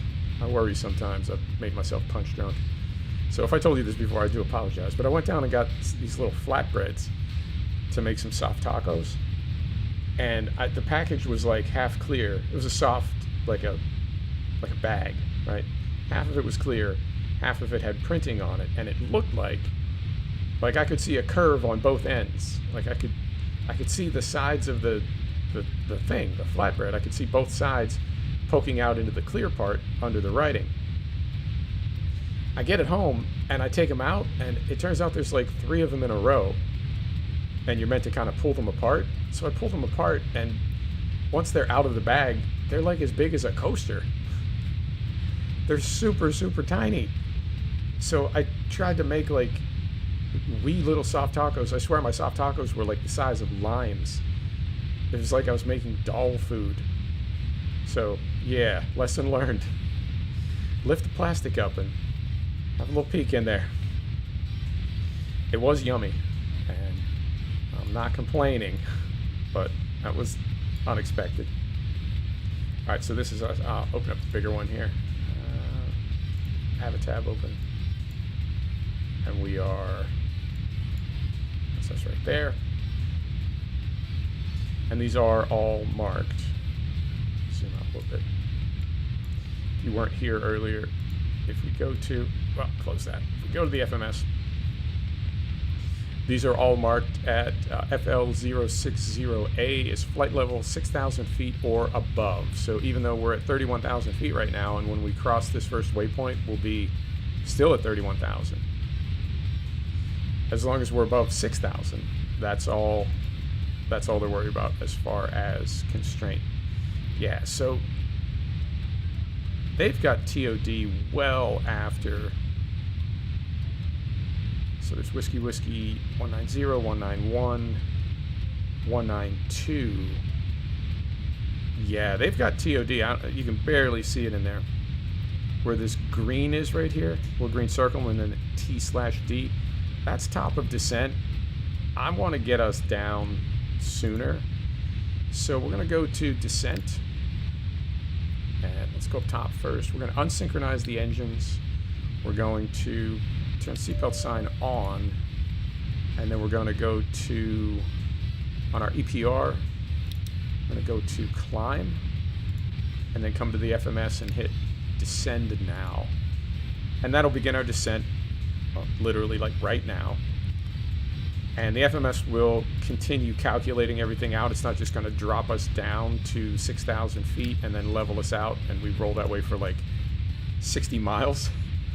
It's going to recalculate what's called a CDA, which is a continuous descent angle, which is important not just for fuel efficiency, because you're not revving the engines over and over. It's more efficient, it's more comfortable, and less alarming for the passengers. And it is quieter.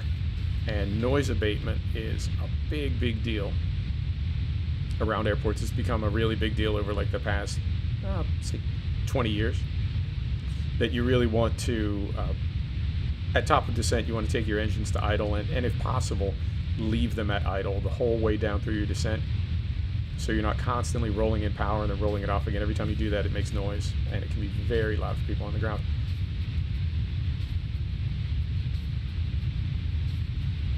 Yeah, I hear you, Ernie. There are things that I've done that it's kind of a goosebumps moment to think like, wow, how many times have I been like just about killed? You know, like a dozen, 15. It's really ridiculous. It was a lot of fun, but if I have a kid and they start doing that sort of stuff, I'm going to be really conflicted, because I did it and I'm glad that I did, but it's going to be really rough to see somebody that I care about doing those things. And yeah, I don't know. What do you do? You know, do you tell them not to do the things that you did? What do you do? All right. EBBR mode, climb, transponder direction below. Engine sync is off. Seatbelts are on. Altimeter, we're waiting on Edoras from Vienna. We'll get that. It'll populate automatically because we already have the frequency dialed in.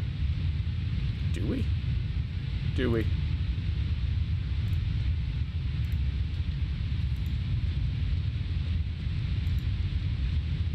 Nope, we had it.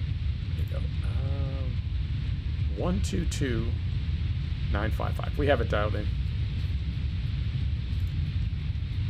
Caden, what's happening? How you doing? Let me hop outside and give you a little third person. We're in the MD80 again, brother.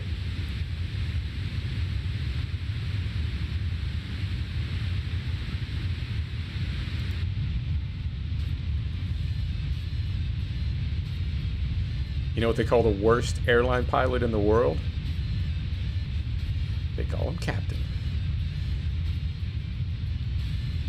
Oh, it's a fantastic plane, Caden. I love it. I'm so glad I bought this. I'm doing really good. It's been, I don't know. It's been an interesting week, but you know what? It's not 2020 anymore. Although 2021 is not shaping up to be too great, but you got to take the W where you can get it, brother. I've had a really good week. I'll take it. All right, we're going to keep an eye on our airspeed as well. They do some of the shadows and glare. You can see because the lighting is sort of coming from behind. We've got a lot of dust and reflection on the instruments. It does make them kind of hard to read sometimes, which I like. I think that's very realistic. But if we zoom way in, you can see this little orange triangle here. That's where our speed is set right now. But because we're descending, we're a little bit north of there. So I may throw out some air brakes if we need to. But again, we started our descent early, so we're descending more gradually than we would have. We would have begun our descent later and descended more sharply. So even at this angle, we're still not quite over speed. I mean, we're not over the barber pole. We're not over speeding, but we're over our set speed. And the way that the FMS calculates all this stuff out, that can be important, because if you're going faster, right, you're covering more ground, you're going to arrive at the point that it's anticipating you arriving at before you're supposed to. So all of this stuff is, they call it profile. It's really important to stay on profile, and particularly when you're on with ATC. They're trying to blend traffic together coming in from a lot of different angles. So it's really important that you be at either a set speed, a designated speed, or if they tell you to speed up or slow down or maintain or stay below or stay above, it's really important that you be able to do that. Right, so Edoras just populated, arriving runway 34. Well, shoot. Do we want to mess with that? No. I'm still on. Yeah, when I just looked over my other screen, we got 2 knots of wind. I'm not going to trip about that. We're not on ATC, and we don't have any AI traffic at the moment, so we can land on runway 11. We're basically by ourselves. We're Will Smith right now. So we can land on runway 11, no problem. But if we were on ATC, we would need to reconfigure that star, which probably wouldn't be a problem. But so it goes. And what are we looking for? Altimeter 3018. So the rule is, if you don't have a transition altitude, and I don't believe we do, if we go here to a chart,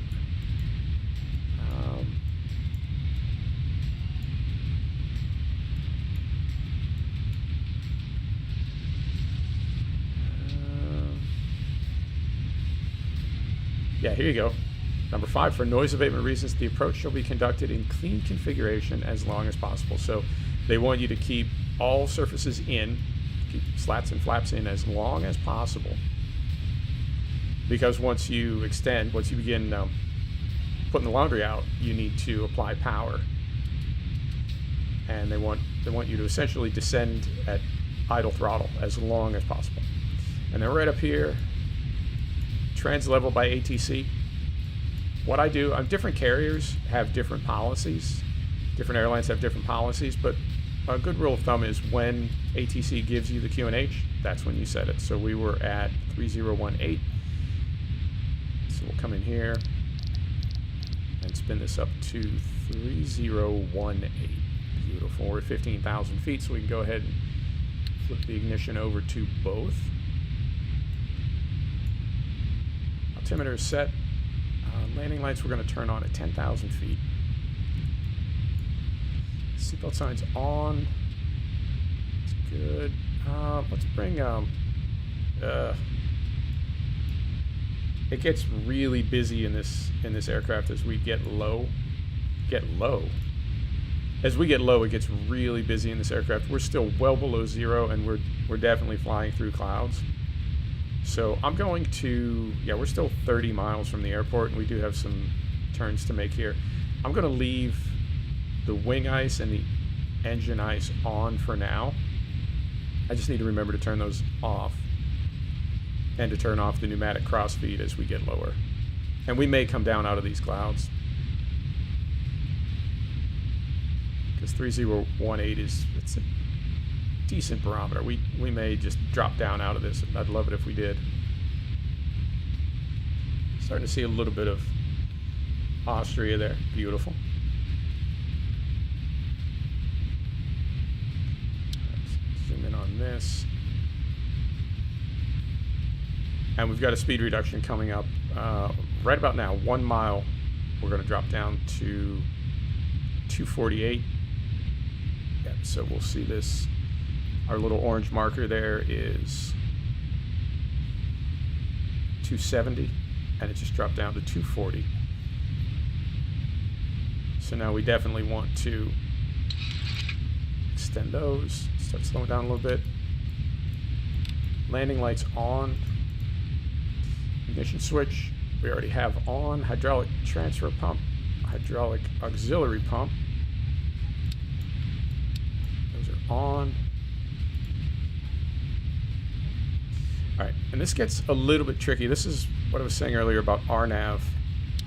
So if you look at these points here as we get closer to them, rather than this magenta line going all the way to the waypoint, and then we make like an angled turn, it calculates kind of a smooth turn. The only thing is the MD80 doesn't calculate it very well. A little bit more speed brake there. We're still going way too fast. And we're still really high too. We're still over 10,000 feet. A little bit more speed brake. We need to get slowed way down. It is a busy airplane to fly and land. I do love it, but it's a handful, man.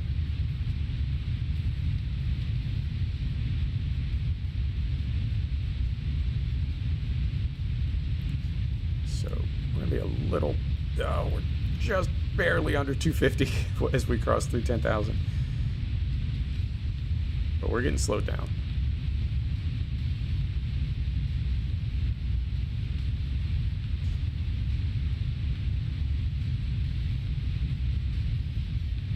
start making our turn here. And I hope this goes well. I'm probably, I'd say about 80% decent landings in this aircraft. It's feisty, but I love it. All right, and what I typically do is, yeah, as the aircraft begins applying power is when I typically start backing off the brakes. You never want to have speed brakes out and be applying throttle to maintain speed. All right, if you're applying throttle, you're under the speed the FMS wants to be at, so you don't need speed brakes anymore. All right, and is that the airport right there? Yeah, it is. Beautiful. All right, so this is beginning to see right down here. This is that box that I was talking about. So the runway is essentially in the top left of the ND, and we're going to fly all the way out to the lower right of it, out to the end of that box. But the thing is, ATC can have you cut that box off anytime they want, and that's the whole purpose of it, is that it just allows you to, it allows ATC to have everybody sort of spread out and in designated places, and then as they need to, they can blend them all together. All right, and there is 8,000. Beautiful.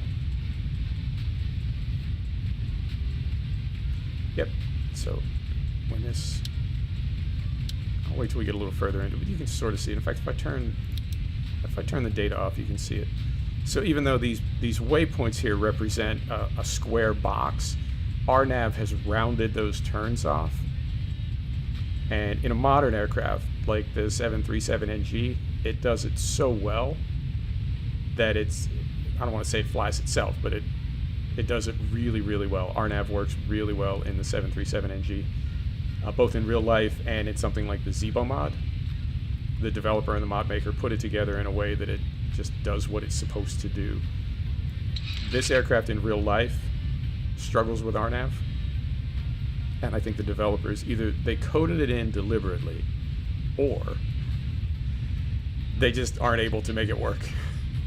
But regardless, it is a handful. So I think we've just got this turn here. Now, this box, I keep calling it a box. That's more or less the term for it.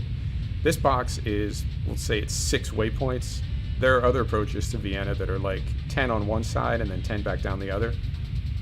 So there's really a lot of opportunities for ATC to turn you around, make that 180-degree turn to the runway heading. But since there's only 6 here, we'll just fly out to the end and then make the turn. We're at 6,000 feet now, and our next waypoint, Whiskey Whiskey 650, 5,000 or above. So I suspect, yeah, by 656, we're going to level out about 5,000 feet. And we already did our descent checklist. And we're beginning our landing checklist, so ignition switch, both. Good there. Hydraulic trans pump, hydraulic auxiliary pump on. Speed brake is armed. And we're not going to need to get into flaps until we make our turn. And we do have, let's just double check here. We do have everything configured for, close that one. Yep, so this is us. We're going to fly right out here, turn and turn, and then we're going to be on, they want us on 112.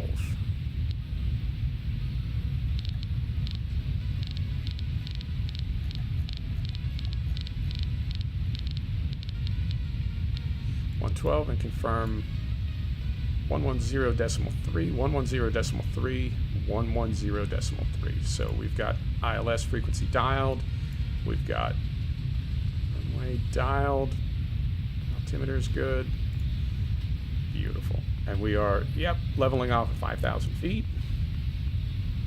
Beautiful.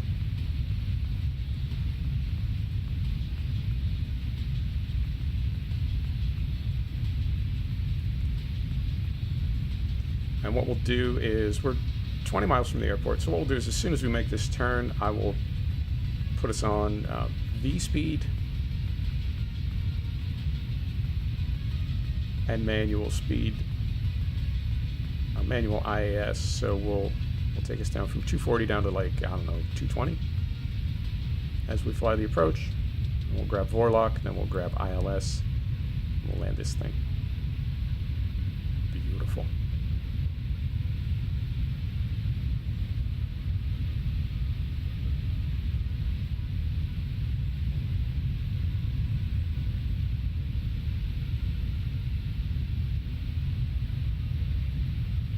Well, as much as I was talking smack on the MD80 and RNAV, it's actually doing okay on this approach.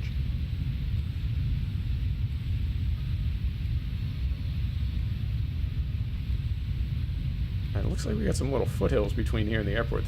We're really far out. We're 25 miles out, that's a ridiculous approach. If ATC put you on that and did not cut it off as you were flying out to the end of that box, as a pilot, you'd be furious. This is going to add like 10 minutes. You know, you gotta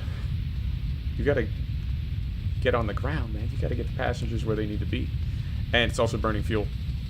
So I suspect that the reason those patterns are set up the way they are into Vienna is so they can be cut off essentially anytime ATC needs to.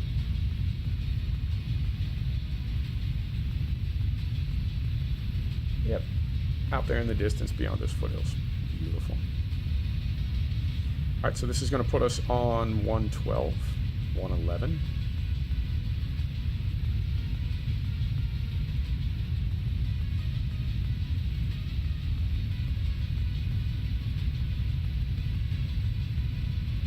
Yeah, 25 miles is a little bit far to even see the airport, but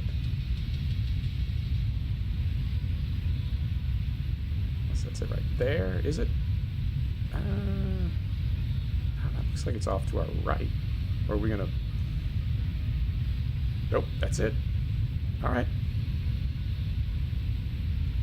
Yeah, takes a minute to get stabilized there. We're doing a little wiggling. Beautiful. So we'll go over here now, and we'll go to vertical speed as soon as it levels out at 0. There we go. So there's vertical speed, and we'll take our speed down to 220, and let's descend to 3,000. No, we don't need to do that quite yet. We're still a ways out.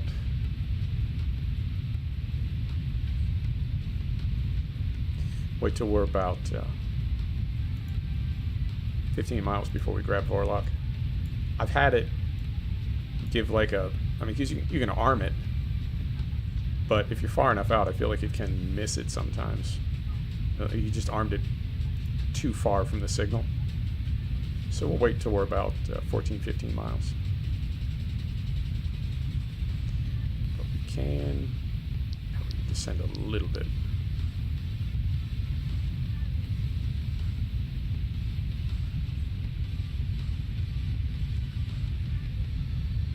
And I'm going to take a look at, while we've got a second here, take a look at an airport map. We're landing on, what did we say, 11?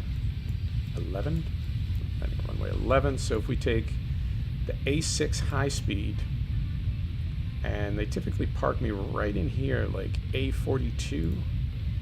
This is probably not the best time to be doing this. Parking. Here we go.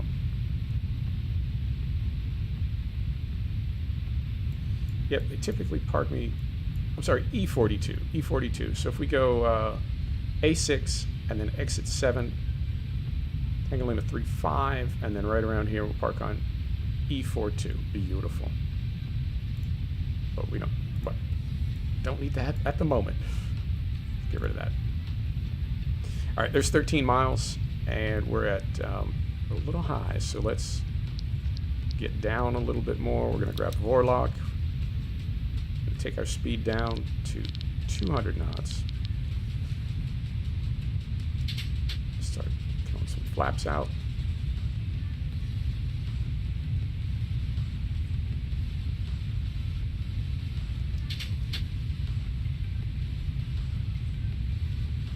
And I'd like to be at 3,000 feet, about 9 miles. So we're a little bit high. always a little bit high.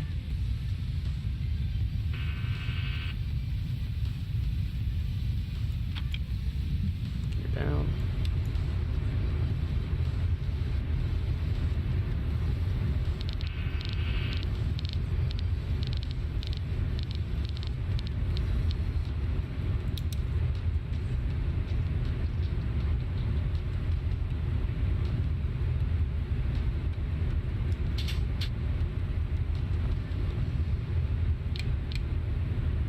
Auto brake is armed, speed brake is what? Gotta have a ton of flaps out before this thing stays armed. If your flaps are in takeoff configuration, it will not arm. They need to be in landing config, which I believe is greater than 25. But either way, and we're going so fast right now. 170 knots. This is terrible. It's energy management. That's what I'm learning about this type of aviation. It's just all about managing the energy of the aircraft, and if you're too high, you're essentially suspended in the sky. You have kinetic energy. No, I'm sorry, you have potential energy because you're being held there, and there's really no way that you can get down without turning that energy into something else.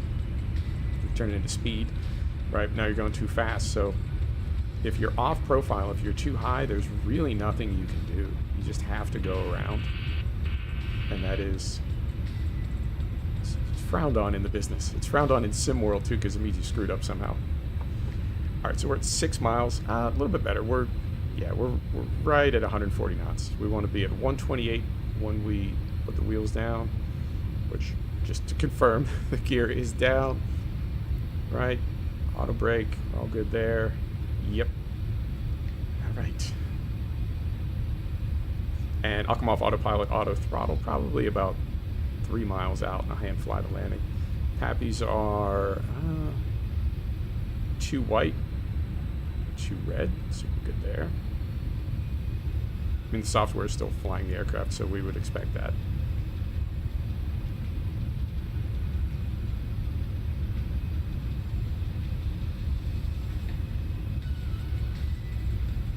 I mean, it's a little sunsetty. I thought it was going to be a bit earlier when we got here, but the timing worked out just about right.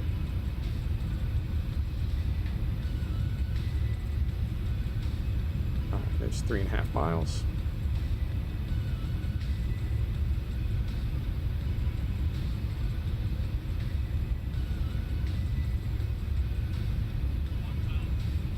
Three miles, 1,000 feet. Perfect.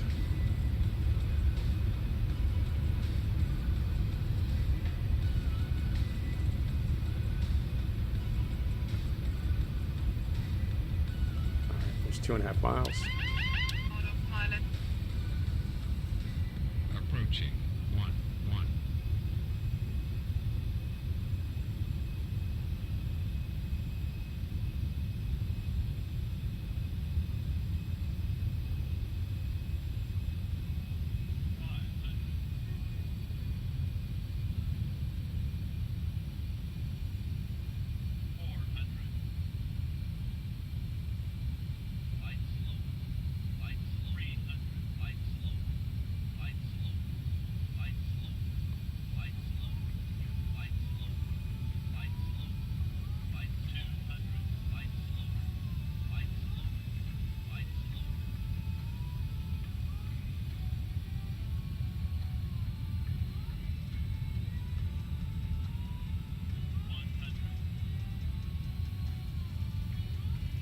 Minimums.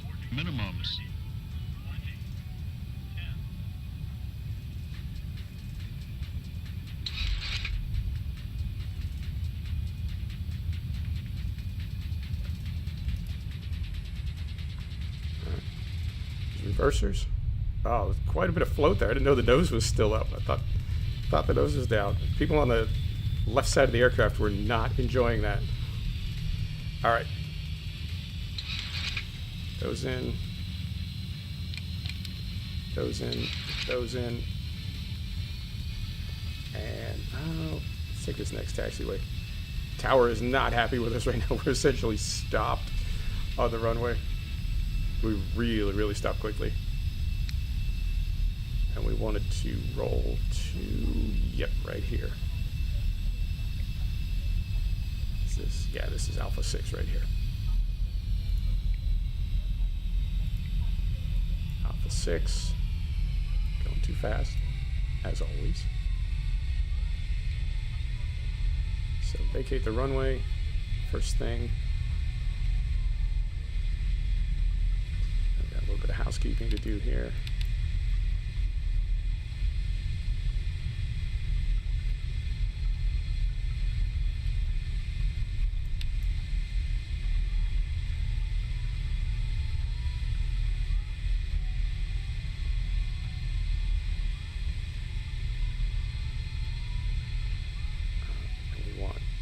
Weather radar off. We want APU started.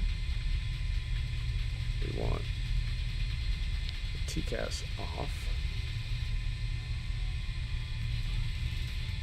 Strobe lights off. Strobe lights, I said. Strobe lights off. And yep, but right over here is going to be Echo 4.2.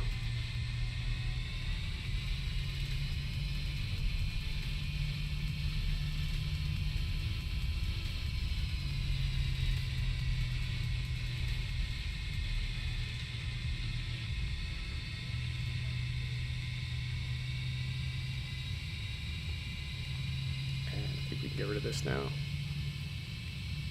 Right, there's a lot of traffic. Get rid of this.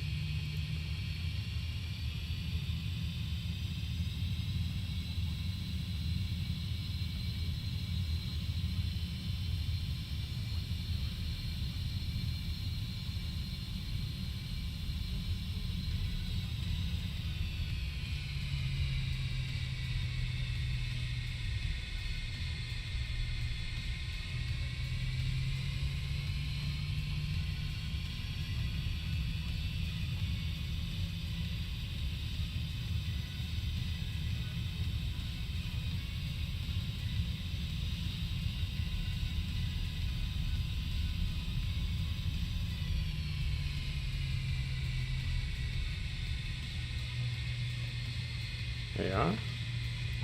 Brakes. And we want to go on APU power. And what do we need to turn off up here? Turn that off.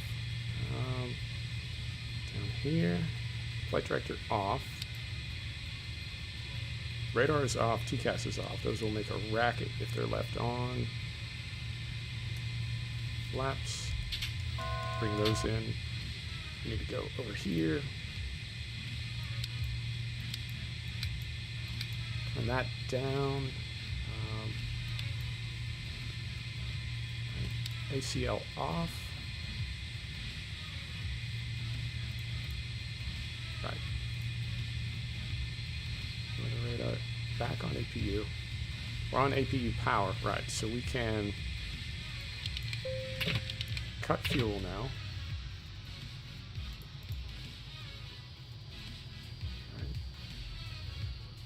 And air stairs, front door, seatbelt sign, and there you have it. We made it to Vienna. Beautiful. All right. Thanks everybody. I have tried to do this stream. I've tried to do this flight multiple times and something always went wrong. So I'm glad it came off as smoothly as it did. How do we do? 2 hours and 8 minutes. Not too bad. It's right about our goal time for every stream. So we'll be tomorrow. We'll do the farm. I don't know. Let's hop back on Shellington. I've been Shellington. Yeah, Shellington. Yeah, I've really been enjoying that. So let's hop back on Shellington tomorrow. And now that the chat is working, we could talk a little bit about whether we want to do Lone Oak again. And then Sunday, I don't know. Maybe take a day off. We'll figure it out. There you have it. This is X-Plane. Thanks, everybody. You're awesome. Thanks, Ernie. I appreciate it. I really do. Thanks, everybody. See you tomorrow. Good night.